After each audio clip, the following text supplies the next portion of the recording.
Assalamualaikum warahmatullahi wabarakatuh. Biasanya channel ini memang dipakai buat julid, menguliti kebodohan, menyintil kelucuan yang tak lucu di Nusantara kita tercinta. Tapi kali ini agak beda, karena yang kita hadapi bukan sekedar kelucuan, tapi sebuah narasi yang dibungkus rapi dengan kata-kata puitis, padahal isinya tuduhan liar terhadap keyakinan umat Islam.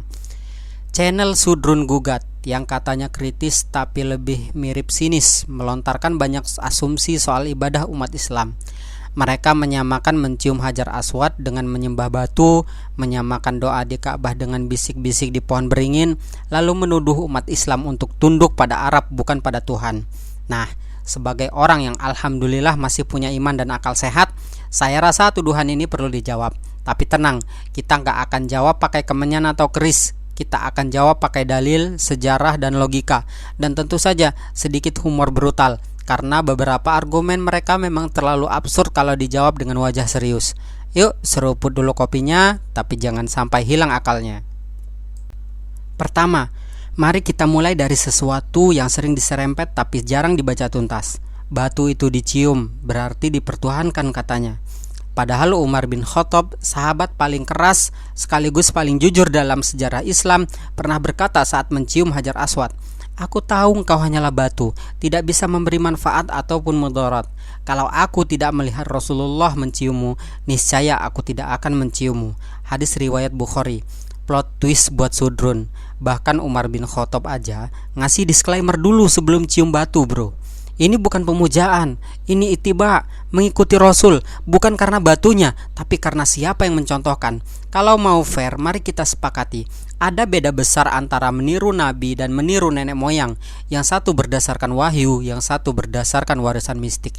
Jangan disamakan, karena kalau semua mencium benda disamain, cium istri juga bisa dibilang ibadah, tapi belum tentu diterima kalau bukan istri sah. Kedua, argumen kenapa batu Arab boleh, batu Jawa haram. Itu sejenis logika yang ngambang di antara asap kemenyan. Padahal Islam punya kaidah yang jelas. Al-aslu fi ibadat at-tawaquf. Asal ibadah itu harus ada dalil, bukan asal mistis lalu diklaim monoteistik. Membakar kemenyan di tengah malam lalu bisik-bisik ke roh leluhur itu bukan spiritualitas. Itu open mic buat jin. Dan jin gak peduli kamu pakai batik atau sorban. Yang penting kamu buka akses. Islam melarang perantara gaib selain Allah. Bahkan malaikat pun gak boleh dijadikan perantara, apalagi keris warisan eyang. Kita menghargai budaya, tapi tidak semua budaya pantas disembah. Islam tidak anti lokal, tapi kalau lokalnya mengandung kesyirikan, maksudnya minta kepada selain Allah, mempercayai benda punya kuasa gaib, maka syariat mengharamkan. Titik. Ketiga, narasi bahwa Ka'bah hanyalah panggung buat hajar aswad itu kayak bilang rumah sakit itu cuma tempat jualan obat. Ka'bah bukan wadah batu, tapi rumah ibadah pertama yang dibangun untuk menyembah Allah Subhanahu wa taala. Surah Ali Imran ayat 96. Dan dalam sejarah Islam, berhala itu dihancurkan, bukan dipelihara. Dan soal batu jadi pusat perhatian di masa jahiliyah, betul. Tapi bukan karena batu itu sakral, tapi karena mereka tidak tahu siapa Tuhan.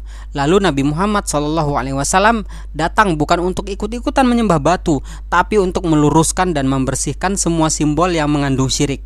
Kalau Nabi menghapus 360 berhala di sekitar Ka'bah, kenapa kita malah pingin melegalkan 360 sesajen di pinggir sungai? Keempat, narasi bahwa tauhid adalah bentuk kolonialisme budaya Arab adalah upaya mengaburkan batas antara agama dan adat. Tauhid bukan Arabisasi, tapi penyerahan total pada Tuhan yang satu dalam bentuk yang diajarkan langsung oleh Nabi Muhammad SAW, yang notabene lahir di Arab karena keputusan Allah, bukan hasil pemilu 5 tahunan. Kalau tauhid adalah kolonialisme Arab, maka sholat 5 waktu adalah imperialisme logistik Mekah. Tapi enggak, itu perintah wahyu, bukan budaya. Dan lucunya, yang narasi anti Arab ini biasanya diam-diam tetap nunggu Idul Fitri, bukan nyiptain hari raya sembah keris nasional. Kutipan "jangan terima kalau tidak masuk akal" dari Imam Syafi'i itu sering disalahgunakan. Imam Syafi'i tidak pernah bilang, kalau akalmu tidak terima sholat 5 waktu ya buang aja. Justru Imam Syafi'i lah yang meletakkan metode istinbat hukum berdasarkan Quran dan Sunnah. Kalau semua harus masuk akal dulu baru diikuti, maka zakat 2,5% dianggap terlalu sedikit dan neraka dianggap tak logis karena kok selama-lamanya. Tapi akal itu bukan hakim tertinggi. Dalam Islam, akal dipakai untuk memahami wahyu, bukan buat menyeleksi wahyu seperti moderator kontes idol. Kesimpulan, apa yang disebut gugatan dalam narasi Sudrun sebenarnya bukan kritik ilmiah, tapi sentimen identitas yang dilapisi retorika puitis dan dramatis. Seolah-olah menghormati batu dari Arab adalah bentuk kebodohan, sementara menyembah keris lokal adalah bentuk spiritualitas murni. Padahal dua-duanya bisa salah kalau tidak sesuai tauhid. Tauhid bukan soal siapa duluan yang memegang batu, tapi siapa yang mengikuti wahyu, bukan hawa nafsu. Tauhid bukan berarti harus bercelana cingkrang dan makan kurma, tapi juga bukan berarti boleh menyembah pohon beringin sambil nyanyi tembang.